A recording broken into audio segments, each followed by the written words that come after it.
Musicals, teatre de text, revisions de clàssics amb intèrprets consagrats i joves talents emergents.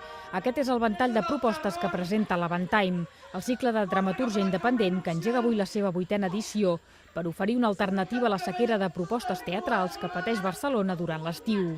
L'Avantime va néixer amb l'objectiu d'oferir una plataforma a la creixent creació escènica independent. Després de 4 anys formant part de l'habitual Off Grec, més conegut com La Torna del Grec, ara se'n desvinculen desil·lusionats pel poc recolzament rebut per part de les institucions.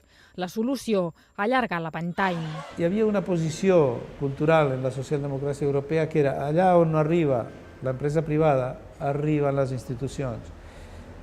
Però aquí estem en què tot el que facis de forma privada, independent o autònoma, les institucions es posen en contra. I avorrits d'això, com que hem detectat que la ciutat té una efervescència tan potent, estem passant per un moment tan bo. D'aquí que nosaltres hem dit, què fem amb l'Avantime? Ja que no hi som a la torna, recuperem l'Avantime per una temporada que té format de festival, però en realitat és una plataforma independent que recull aquells creadors emprenedors, i de 14 propostes que tenia, que hem programat 9. S'apropa als nostres caps una desgràcia. L'obra Èdipo 234, amb direcció de Josep Galindo i dramatúrgia de Pablo Ley, inaugura el cicle comprimint 5 tragèdies gregues en una de sola.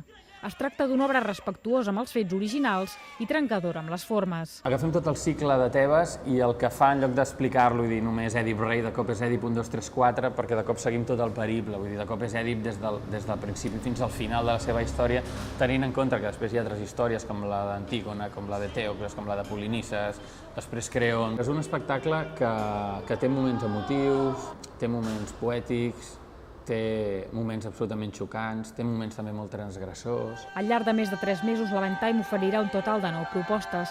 La propera estrena serà demà al TGV amb el musical Cançons per un nou món de Jason Robert Brown, interpretat per la companyia Bohèmies.